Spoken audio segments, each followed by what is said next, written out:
tal amigos? Bienvenidos a Elecciones del Bicentenario. Este va a ser un programa dedicado al conocimiento de nuestros candidatos al Congreso por la región Huánuco.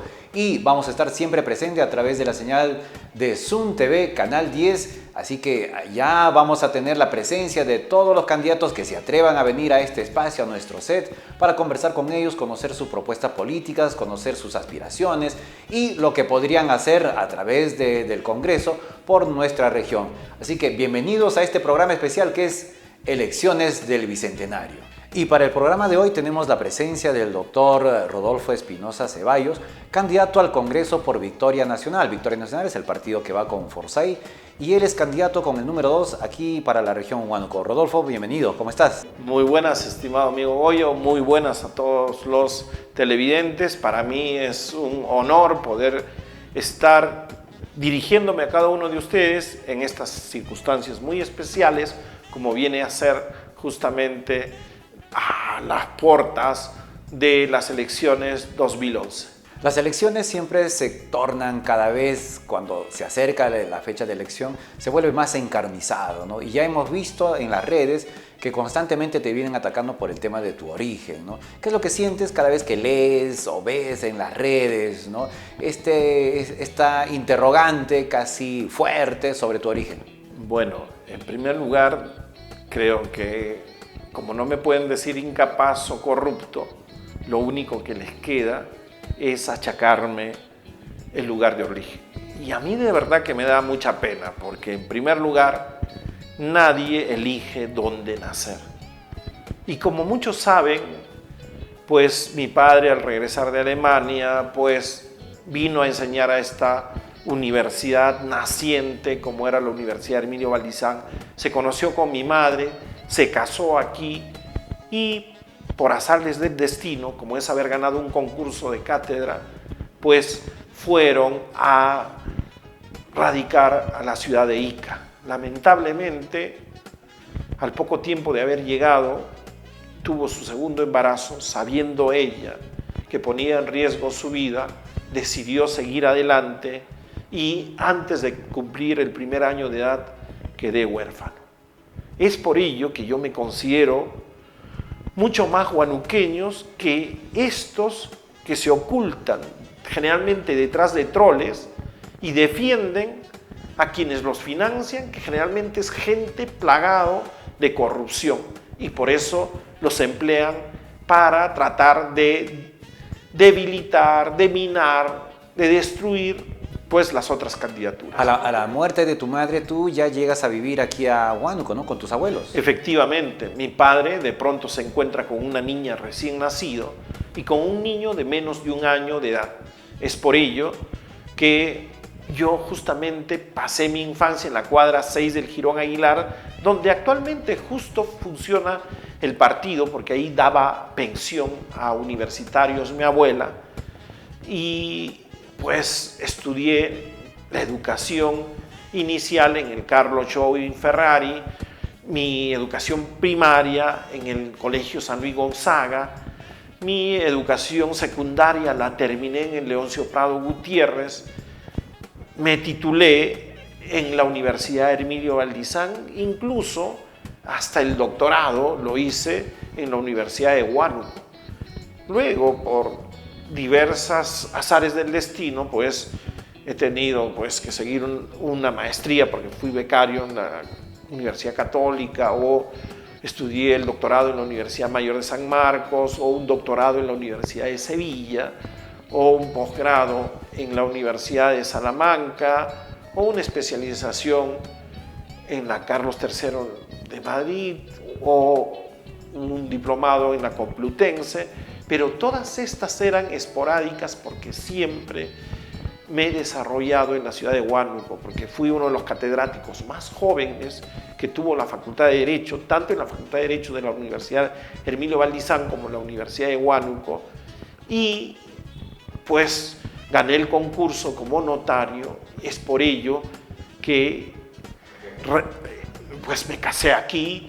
Tengo mis hijas que estudian y viven aquí conjuntamente conmigo y con mi esposa, y en consecuencia soy más huanuqueño que muchas de esas personas que me cuestionan, porque yo siendo, pues, por ejemplo, abogado, he sido decano del Colegio de Abogados, llevé a un nivel de liderazgo con eventos internacionales, fundé la revista, hicimos gran parte del centro recreacional, o como notario, por ejemplo, construimos ese local que es uno de los más importantes del Perú, o por ejemplo, como presidente de la Junta de Decanos, he logrado pues tener y ponerlos en un sitial expectante frente a la problemática huanuqueña, o como catedrático universitario, no solamente he fundado las primeras revistas, he hecho los primeros congresos internacionales, sino incluso he sacado las primeras delegaciones de alumnos de Derecho al exterior. Yo les pregunto a los que critican mi origen, ¿qué han hecho por Huánuco? Porque como decía justamente don José Barañanos en 1942, no me digas que eres huanuqueño, sino qué has hecho por Huánuco. Esa tal vez sería la mejor forma de atacarte, ¿no? De decirte qué no has hecho por Huánuco, ¿no? Como buen huanuqueño, ¿qué plato de comida te gusta, Rodo? Bueno, normalmente a mí lo que me gusta es el locro de gallina, que curiosamente la gente confunde y piensa que es un guiso, pero nosotros sabemos pues una deliciosa sopa. Un caldo, una sopa, ¿no? Claro. Nos has indicado en los primeros minutos de esta entrevista toda la formación que has tenido en el campo del derecho, ¿no? Toda la experiencia en el exterior, todos los estudios que has tenido, y justamente por eso, porque se supone que tienes mucha preparación, ¿por qué estás yendo con Forsyth? ¿Qué lo has visto en él? ¿Por qué decidiste acompañarlo en estas elecciones a una persona que muchos dicen que es bastante joven e inexperto, ¿no? ¿Por qué con Forsyth? Bueno, yo he sido prácticamente invitado a formar parte de la totalidad de partidos políticos y he tenido la oportunidad de evaluar a los candidatos a la presidencia de la República. Y si nosotros revisamos bien la historia o el pasado de muchos de esos candidatos, nos vamos a ver que están vinculados a casos notorios de corrupción. Sucedió todo lo contrario con el caso de Forsyth, porque lo que pocos saben es que yo vivo en Lima, en el distrito de La Victoria, y en consecuencia a mí no me van a contar cuentos de lo que pasó ahí. Teníamos un distrito que prácticamente estaba sitiado por una mafia, que llegó un joven al cual no le teníamos mucha fe y se enfrentó a esa mafia. Y puso el pecho y los encaró y estuvo en primera fila y finalmente los persiguió, los derrotó. Y eso es lo que necesita hoy el Perú. Alguien, como él dice, menos floro y más acción, porque todo el mundo se llena la boca diciendo que va a luchar contra la corrupción y generalmente están vinculados a la corrupción, lo que es más triste, pasan a formar parte de ello, como sucedió con muchos alcaldes y amasan grandes fortunas. Esto no pasó con él. Y otra cosa que no destaca la gente o los grandes medios es que él llegó a un municipio quebrado y lo dejó en superávit. Ahora, hay cuestiones ideológicas, como por ejemplo, él se formó en el von Humboldt, es por ello que habla perfectamente el alemán y el inglés y tiene una formación más cercana a la socialdemocracia por el modelo alemán. Y lo que no se dice es que es un empresario exitoso que tuvo que dejar sus estudios, como muchos emprendedores en este país, porque no nos olvidemos que él cursó estudios justamente de ingeniería industrial en la Universidad San Martín de Porras y de administración en la UPC, en la Universidad Peruana de Ciencias Aplicadas, y que no es un simple pelotero, es un futbolista profesional. Y para ser futbolista profesional, pues tienes que tener entrega, orden, disciplina, como él lo demostró en el ejercicio de su autoridad edil. Entonces, yo estoy completamente seguro de llegar a la presidencia va a concretar ese sueño que tenemos y compartimos, como es que se combata la corrupción, que como lo señalaba bien, pues Alfonso Quirós en su libro La historia de la corrupción en el Perú, es el peor mal que hemos atravesado. Y veremos actualmente, en tiempos de pandemia, el único candidato a la presidencia que persiste en luchar frontalmente contra la corrupción es él. El único que se pronunció por el tema del gas es él. El único que se ha venido pronunciando por los problemas de oxígeno, por los problemas de las medicinas, es él. Y eso es lo que queremos, un líder que represente los intereses del pueblo y no de los grandes grupos de poder económicos, que son unas mafias enquistadas que financian partidos y líderes para que todo siga igual en este país. Esto tiene que terminar. Ahora que has mencionado el tema de corrupción, ¿no? Es innegable hacerte esta pregunta. Frente a las evidencias ya difundidas en los diferentes medios de comunicación, en las publicaciones, ¿no?, de los diarios, los audios de la corrupción, ¿qué piensas, qué opinas del actual gobierno regional, del gobernador regional? ¿Cuál es tu postura frente a eso? Bueno, mi opinión no es de hoy, como muchos oportunistas que han descubierto los problemas ahora en la recta final.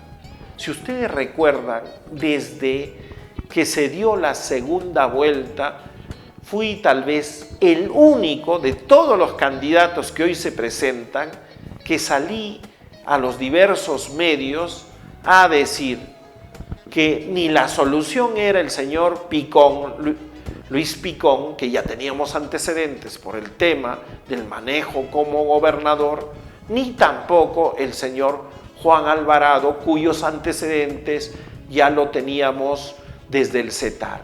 Y fui una de las pocas voces, casi solitaria, que impulsó el voto en blanco, no como tanto sinvergüenza que asumió una y otra posición y hoy calla. En segundo lugar, recordaremos que al inicio de la gestión, cuando hubo la denuncia a través de un diario como es El Correo del vicegobernador regional de la intromisión de los hijos del gobernador en los actos de gobierno, como miembro de los colegios profesionales me pronuncié para que se investigue y se sancione. Y recordarán, cuando surgió el primer audio, me pronuncié en todos los medios pidiendo la investigación porque era un caso notorio de tráfico de influencias, porque las influencias tienen que ser reales o simuladas, y más recientemente, a partir del último audio, de gente relacionada o vinculada al gobernador, yo he salido en todos los medios, incluso con transmisión casi simultánea, a pedir que haya una intervención de la Fiscalía, la Procuraduría y que sancione el Poder Judicial. Y si nosotros vemos a lo largo de todo este periodo de pandemia, he sido una voz constante que se solidarizó con esas denuncias que habían, por ejemplo, sobre compras sobrevaluadas o en la primera etapa de la pandemia cuando exigíamos que se intervenga Huánuco. Esta posición no ha variado porque tuve esa misma posición crítica en cuestiones concretas como, por ejemplo, cuando se trató de comprar y se compró esta planta desde el Portugal o no se quiso recibir esos respiradores artificiales o mecánicos. Es decir, nunca me he callado frente a ningún acto de corrupción que era denunciado en contra del gobierno. Más por el contrario, como sucede hoy con el tema de las vacunas, estoy pidiendo la renuncia y he pedido también el apoyo de la ciudadanía a fin de que puedan, pues, firmar los padrones de la revocatoria e incluso estoy pidiendo que se amplíe los plazos porque no se puede contar el periodo de pandemia donde los grupos de revocatoria no han podido seguir recolectando firmas. Esa es una posición firme que lo tengo desde hace 3 años atrás, desde antes que inicie la gestión, durante, hasta la actualidad de la gestión. Si tuviera algo de decencia el gobernador regional Juan Alvarado, ¿qué tendría que hacer? Pues lo que tiene que hacer es lo que le he pedido ya desde inicios de semana, cuando estalló el tema de las vacunas, donde solamente se nos han atendido 2.000 vacunas frente a las 17.000 de Puno o las más de 5.000 o 7.000 de Apurímac.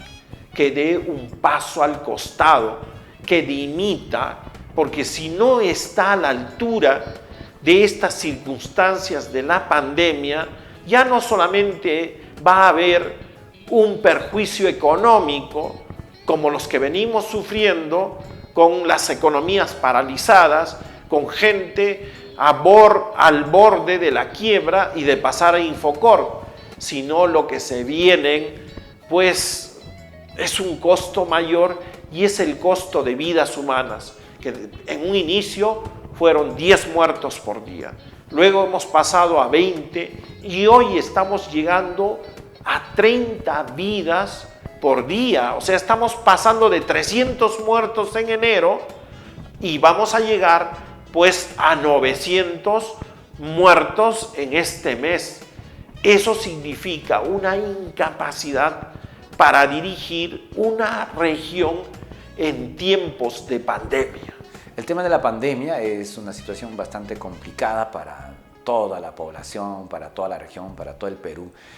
Pero aquí en nuestra región el empresario huanuqueño está sufriendo bastante. Aquel que estaba con un proyecto empresarial emergiendo y se ha visto en esta situación. ¿Qué le tendrías que decir al empresario huanuqueño? Bueno, en primer lugar, a no bajar la guardia y organizarnos y exigir del gobierno a fin de que tengamos el mismo apoyo que tuvo en la primera fase de la pandemia el gran empresariado. Ese empresariado que históricamente había generado ganancias y no necesitaba de ningún auxilio, como sucedieron con las grandes cadenas de farmacias que más por el contrario han lucrado con la necesidad de todos los peruanos. Hoy, el micro y pequeño empresario requiere de ese auxilio, de ese salvavidas que tiene que promover el Estado a fin de que puedan pues cumplir sus obligaciones financieras y no caigan pues en una suerte de muerte civil producto de su ingreso al Infocor. Y a aquella persona que trabaja, que vive del día a día, ¿qué le diría, Rodolfo? Al huanuqueño de a pie, al hermano, al paisano, le diría que seamos más responsables al momento de emitir un voto, que estos temas de corrupción e incompetencia es producto a veces de nuestro sentimentalismo o a veces de ser guiados por nuestra necesidad que es aprovechada por candidatos que llegan con una serie de regalos y prebendas. Vienen tiempos difíciles, pero podemos construir un Huánuco próspero y seguro, y eso lo podemos hacer. Bien, yo quiero agradecerte por haber venido aquí al programa de Elecciones del Bicentenario. ¿Y cuáles serían tus palabras finales para toda la población? Bueno, mis palabras finales serían de mucho análisis para votar en las próximas elecciones. Estudiemos cada trayectoria de vida, estudiemos cada financiamiento de campaña para que después no tengamos sorpresas. No nos dejemos sorprender ni por los regalos, ni por los abrazos y besos hipócritas, porque esos regalos que pretenden aprovecharse de nuestra necesidad va a ser satisfacción para hoy, pero necesidad para los próximos 4 años.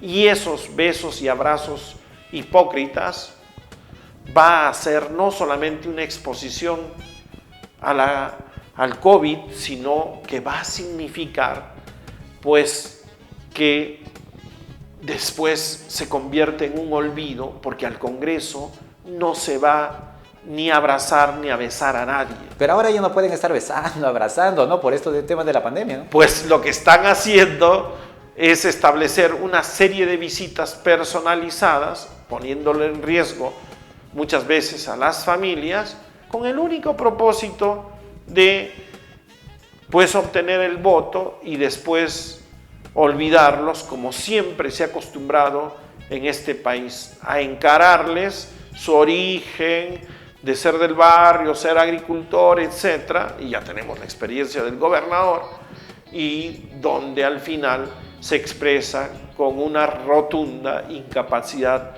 de gestión. Lo que necesitamos son líderes que defiendan los intereses de nuestro Huánuco, que sintonicen con las necesidades de nuestro pueblo, que no estén yendo al Congreso a pues protegerse de la persecución de los delitos como lavados de activos o corrupción, o lo que es peor, estén yendo al Congreso a buscar fortuna.